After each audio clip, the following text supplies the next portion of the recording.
What's up, guys? In today's video, we're gonna look at 5 Xactimate hacks that you can use to write better water damage estimates and faster water damage estimates. Basically, if you own a restoration company and you use Xactimate, you do not want to miss this video. Let's go.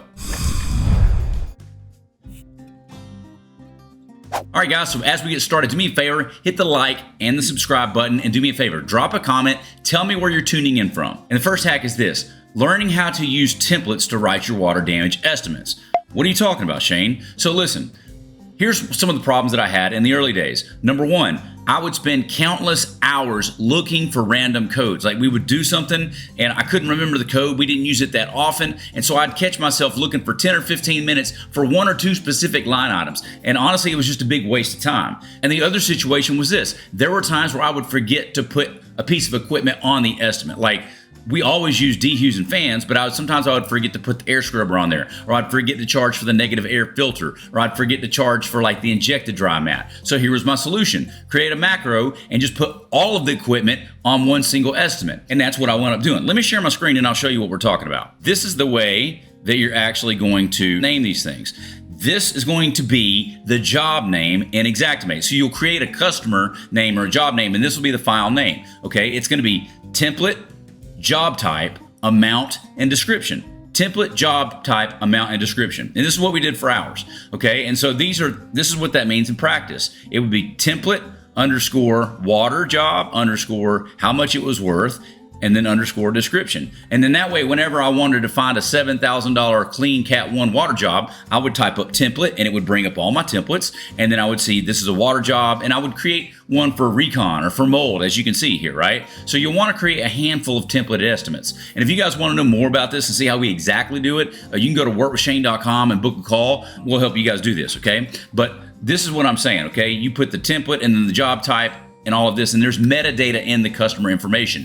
This will save you and allow you to open up Xactimate and go straight to the estimate you're looking for, okay? So the way that it would work in practice is you go to the template water $7,000 2 drying chamber and you open it and you make a copy, okay? Or you duplicate it, and then it's going to be copy of that job, and then you're just going to change the name from template water 7K 2 drying chamber to Miss Karen Jones at 1444 Main Street, okay? So there's a hack. Now, another hack that I'll tell you is when you name your jobs in Xactimate, or like we did in QuickBooks, I would always call it job type, customer name, and like unique identifier, some number. It could be the date in many cases, but this way, if you were to look at all your jobs in a spreadsheet, you would know what job type it was, who the customer was, and potentially when the date was, if you're using the date as part of that unique identifier, okay? What you'll want to do is you'll want to create several of these estimate templates. So here we've got like a $7,000 2 drying chamber, and there's an $11,000 shower pan for water, right? What's the difference? Because water's going to have a section of demolition that you won't normally have on just a regular $7,000 water job. Does that make sense? You're going to start making a lot of your water job estimates look very similar. The only difference is going to be this: there's going to be a line item or a few line items describing what you did unique at that job that you didn't do at the other job. Guys, you need to streamline your operations, and your estimating process needs to look very similar, okay? Again, if you want to know more, go to workwithshane.com. We've got a 30-day program. We'll show you these things. That's the shower pan piece. Now, you'll notice that I've got mold 5K and mold 10K. The reason why I did that is this: sometimes a carrier will have a cap on mold, a $2,000 cap, a $5,000 cap, a $10,000 cap. What you want to do is to create an estimate where you're spending $2 grand, $5 grand, or 10 grand all on mold. Does that make sense? Here's a pro tip: if you've got an allocation for mold from the policy, it's $5 grand, let's say. So I've got mold 5K crawl space here. If there's mold in the crawl space and there's insulation, you want to make sure that you're putting only mold related items on the mold estimate. Guys, if you don't do this, here's what's going to happen. You're going to have to pull the insulation out anyway to do your mold remediation cleaning, okay? The insurance company will spend the mold money pulling the insulation out of the crawl space. Here's why that matters: because hey, I have a question for you. How would you like to fly to Nashville and let me train you directly for 2 days? Guys, we're having our water damage boot camp event this year, and we're opening it up to the public, and I would like for you to come as well. Guys, in this 2-day event, I'm going to be teaching you the best things that I've learned launching and running my own restoration company. Guys, this is a freaking awesome event, and I know that you will love it. You can go to waterdamagebootcamp.com and learn more about it. Once you go to Water Damage Bootcamp, I'll share my screen, and it takes you to this page right here. You can scroll all all around and read all the event details, including the dates that are going to be available. You click right here to grab your spot, and it'll just scroll down, and eventually you'll have something where you can go pick your dates. This form will enter up, and you'll just go from there. Guys, the Water Damage Bootcamp is a wonderful event. It is transformational. I promise you this. If you want to grow a restoration company, if you have a restoration company, I have zero doubt you will make far more profit as a result of going to this. Go to waterdamagebootcamp.com. Thank you so much for your support. I love you guys. Hopefully I'll see you in Nashville. Now, let's get back to the video.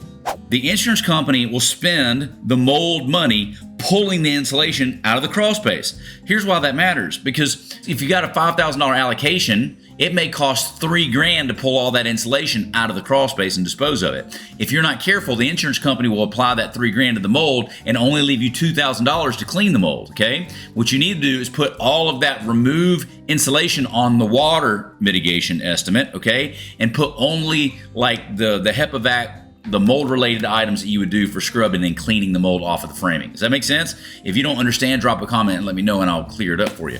But just here's what I'm saying. If you've been doing this for a long time, you got to know this. The insurance company will spend that money on the mold when it's really water. When you've got a mold allocation, make sure you're only spending mold cleaning items on the mold estimate. Everything else, like disposal or opening up the access, that needs to go on the water side, okay? So hopefully that makes sense for you guys. But anyway, just to kind of recap this, you would want several templates. You're gonna want a $7,000 clean cat one. And I say $7,000 because like with my clients, we help you guys get $7,000 job averages. How? Because we help you get the estimate and we start there, okay? That shows you how much equipment you'll be setting to get to that amount, okay? Now you're not setting equipment you don't need. That's not what I'm saying. You get to set your own prices, dude, okay? People tend to forget this.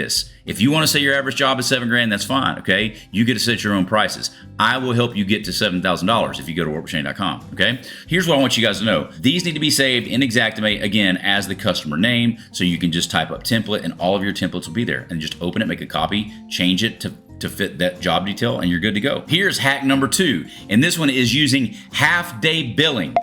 What is that, Shane? Great question. So let me tell you how I got this idea. If you've been doing this for a while, you will have probably had an adjuster tell you at some point that we don't pay for this or that, or we only want to pay you for half of an air scrubber filter. Half of a filter. You can't buy half a filter. Well, that would always piss me off, by the way. And if it makes you mad, drop a comment and say, yep, they've done that to me too. So I just kind of used it against them. Instead of just billing for 3 days or 4 days, I started using half-day roundup billing. So if it sat there for 3 days and a few hours, start charging 3.4 or 3.6. Okay, so it's not just 3 days, it's 3.4, 3.6, 3.7, okay? And why do you do this? Because half the time they'll pay it. Half the time they'll pay it up front. And I'm just telling you, if you guys do 3-4 water jobs a week, okay, this can equate to $30,000 or $40,000 a year, okay, as you add all of this up. So again, go ahead and add it to where you're getting 3.5 or 4.5 or whatever the thing is. Add half-day incremental billing on the backside of your fans and on your dehues and on your air scrubbers, all of it, okay? And if you like that one, drop a comment and let me know. And again, we're not saying overbill here. Are they cutting your estimate down, yes or no? Do you need to get your estimate back up, yes or no? If so, do it. If you're making plenty of money and they're not trying to cut your estimate, by all means, don't do this. But I doubt that's the case. Tip number 3, and this is utilize alternative billing codes, okay? What do I mean by that? Well, again, we're going back to the case where insurance companies like to say, we don't pay for that, right? A good example is emergency service call during business hours. And I think the code is EMS. I don't remember anymore because we got off of Xactimate a long time ago. We use our own thing. We use Money Scope using QuickBooks, but these are still tips that we did using Xactimate, okay? I just can't remember the code. But so let's say they don't pay for emergency service call during business hours. Here's what you can do. Don't charge for it, right? Put something else of an equal service up front, like using a thermal camera. Take a thermal camera and just look around on every single job, okay? Because you're gonna put it on your estimate or on your invoice, and it's not like the customer's gonna say, no, he didn't do it. They might say, it's standard, we're not paying for it, but like, tell them to go pound sand. You know what I'm saying? They always say that stuff. I'm just telling you this. You're going to take an item that they normally object, like emergency service call during business hours, and just change it for like thermal camera, and then charge the same amount of money, 180 bucks, 190 bucks. It doesn't really matter, okay? So utilize a different cost code for whatever amount of money you want, okay? And again, you're only doing it for the codes that would normally argue. So here's another one. If you've got to do decontamination on your equipment and they don't like to pay for that, one of the things that we would do is you could do a miscellaneous code, MIC, and charge a restock fee, okay, of $289. Or charge LAB, restock.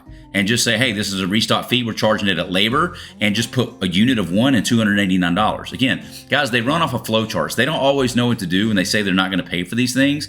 And so you just need to put it on there every single time. Do you restock your equipment? Yes or no? You probably do. You don't leave it in the truck forever. You restock it. The difference is, bro, you ain't charging for it. You should charge for it. When you rent the equipment at Home Depot or United or Sunbelt, do you understand they charge you a restock fee? They do, okay? So why can't we? We rent the same stuff. Charge a restock fee. Use a different cost code, same amount of money. So that's going to be tip number 3. Use alternative codes. All right. So now let's move on to tip number 4. Whenever you're sending a crew out, a lot of you guys have truck mount carpet extractors, right? Are you billing for the actual truck hourly? Well, you should. Why? Because it's not a skateboard that they're on. They are in a truck mount unit, or if you've got a truck mount unit or an extractor, charge them $289 or $189 an hour, okay? Now, even though they're only extracting for an hour, it still requires that truck for 4 hours, bro. Do you understand? Like, you forget this stuff. You've been brainwashed in the industry. If you've got a freaking truck mount unit out there for 6 hours, you should bill it for 6 hours.